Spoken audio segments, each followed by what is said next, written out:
Welcome back, Nerd Squad. This is Top 10 Nerd, and I am your host, Amanda McKnight. Well, we already have discussed our favorite alternate Spider-Mans that we'd love to see in the MCU. This time around, we are focusing more on the supporting characters who make the franchise and the stories what they are, as we count down the top 10 Spider-Man multiverse characters we want in the MCU. Multiverse. Get ready for all the love interests, all the good friends, and all the dead and not yet dead relatives. Number 10. Harry Osborn. This one's a dead friend. One of Peter's closest friends is Harry Osborn in the comics. Well, he is at least until he turns into a villain himself. Harry ends up dying at the end of Spider-Man 3, sacrificing himself to save Peter and inevitably redeeming himself. Peter forgives Harry for all that he has done, and he and Mary Jane kind of reluctantly get back together and attend Harry's funeral, mourning their former good friend and at one point, kind of villain. I mean, definitely villain. Harry in the Raimiverse is played by James Franco, but Dane DeHaan plays the character in the Amazing Spider-Man series. Dane DeHaan's Harry Osborn becomes Green Goblin in the second film and is a secondary antagonist, in a film that, like Spider-Man 3, suffered from too many antagonists. I'm just saying. I don't think we'll be seeing James Franco reprise the role in the MCU for reasons, but there is still a chance that Dane DeHaan could reprise the role. I would be fine with that. I would be interested in seeing more Harry Osborn. I would be interested in seeing more Harry Osborn in some capacity in these movies, as long as we don't bring back Spider-Man's costume from the Amazing Spider-Man. I forgot how much I disliked that costume. I went back to those movies for this list and I was like, man, still don't like that costume. It's not for me. Number 9. Uncle Ben.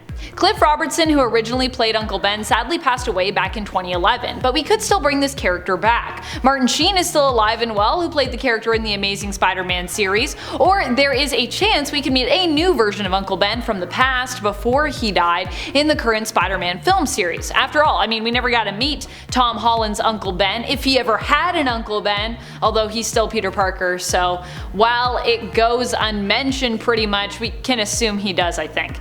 And friends, before we move on to our next spot, if you are loving this list and you want another list where I talk about more alternate characters in the Spider-Man universe, or just alternate Aunt Mays, because that would also be cool, be sure to let us know by giving this video a thumbs up.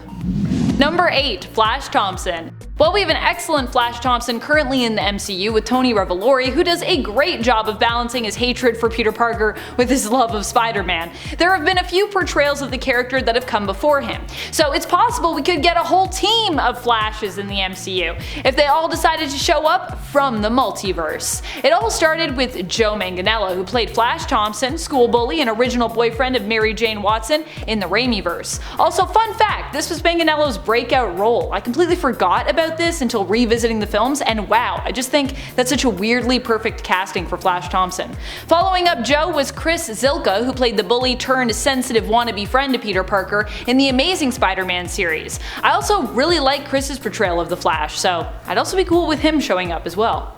Give me all of the Flashes. Number 7. Ganke Lee. Another character that shows up in Into the Spider-Verse is Ganke Lee, and this is definitely a character I would love to see also show up in the MCU, along with Miles, of course. I don't think you can have Ganke without Miles. In Into the Spider-Verse, Ganke was not portrayed as being quite as close as he is to Miles in the comics, and that is part of the reason that I want to see these two pals together in the MCU. I want to see that awesome BFF connection. In the comics, Ganke is Miles' best friend, who knows about his secret identity as Spider-Man. He hails from the alternate Earth of 1610, the Ultimate Universe, just like Miles. Hopefully, where Miles goes, Ganke will too, and hopefully that place that they're both headed is the MCU. Number 6. Gwen Stacy. Gwen Stacy is well known in the comics for being Peter's first ever love, and for many fans, his one true love. Personally, I'm a big shipper of Peter and MJ together, but you know, Peter and Gwen are still iconic and have a lot in common, and I respect that. In the Amazing Spider-Man series, Gwen Stacy was played by Emma Stone, who I absolutely love. Unfortunately, just like in the comics, Peter was unable to save Gwen at the end of the Amazing Spider-Man 2, and she died. Peter thought he had saved her, but learned that ultimately he was too late. He gave up being Spider-Man, but eventually returned to the mantle after listening to Gwen's valedictorian speech, which inspired him to become a hero once more. Emma Stone did an awesome job playing Gwen, and it would be really awesome to see her return and to see Andrew Garfield's Spider-Man get to actually say goodbye to some version of her from the past or alternate future. Alternatively, I also wouldn't mind seeing Bryce Dallas Howard return to the role of Gwen, as she also played the character in the 2007 film Spider-Man 3. And I also just love Bryce Dallas Howard. She has done so much since then and has proven herself an amazing performer and an amazing director. Number 5. Spider-Gwen, aka Ghost Spider. Of course, this character doesn't come to us from any of the cinematic realities. Well, I mean, she is in Into the Spider-Verse, which is a film, so it is cinematic, but it is animated, so yeah. Either way, we can still get a live-action MCU version of Spider-Gwen, or Ghost Spider as she's known currently in the comics. How cool would that be? Perhaps even someone who has played her before would be up for suiting up and rising to the challenge to take on Gwen as a superhero. Or perhaps we could even see a new performer take on the role and show up as a new character in the MCU, but a familiar character for those fans of Into the Spider-Verse or of the comics. Number 4. MJ. Alternate MJ in this sense. For this one, I am talking about the return of the great Kirsten Dunst as Mary Jane Watson, Peter's next door neighbor, high school crush, and true love. I love Zendaya as MJ, but that doesn't mean we can't have some alternates show up as well when the multiverse starts to open up. And I think that is where we're headed here. If that happens, then we could all of the sudden be seeing different MJs appearing. Who knows, maybe we'll even see Shailene Woodley's performance, as she apparently had her portrayal of the character cut from The Amazing Spider-Man 2. Number 3. Dr. Octopus. Doc Ock appears in 2004 in the second Spider-Man film to come out of the Raimiverse, Spider-Man 2. There he was played by Alfred Molina. Although we haven't gotten the film yet, Molina appears to be reprising the role of Doc Ock and will appear in the MCU in Spider-Man No Way Home. He's spotted in the trailer, and aside from that, he has been rumored to be making a return almost since day one with this movie. Molina did himself confirm his return in an interview with Variety, and Zendaya, who plays MJ in the MCU, has also confirmed his return in an interview. We'll have to wait to see him show up in the MCU and see on what level he's returning. Will he still be a villain, and how did he escape the river he supposedly drowns in at the end of Spider-Man 2? Number 2. Venom. With the post-credits scene from Venom Let There Be Carnage, this is a character that many of us expect to see in Spider-Man No Way Home, or at least somewhere in the MCU. Although to be fair, Spider-Man really makes the most sense here when we're talking about when and where this character would be expected to show up. Tom Hardy's Venom is a bit of a hot mess, which is also why I cannot wait to see what will happen if we get both him and Tom Holland's Spider-Man together on the same screen. Venom, of course, does seem to break through to a world where Spider-Man's identity has just been revealed by the Daily Bugle. We even see Tom Holland's face on the TV screen when we see that reveal, so it seems very likely that these two will be meeting up again somewhere in the MCU. Hopefully Venom doesn't lick Spider-Man when they do meet up, because I'm not ready for those weird fanships. Number 1. Norman Osborn.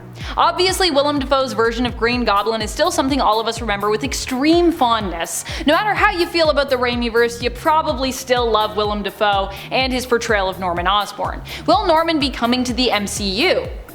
It seems super likely just based on all the teases that we've gotten. Will he be played by Willem Dafoe? It's what many of us are expecting as the multiverse gets cracked wide open, likely as a result of Doctor Strange's spell backfiring, possibly because he was so distracted by Peter's constant rechanging of the parameters of that spell he was attempting to cast, which would of course warp reality.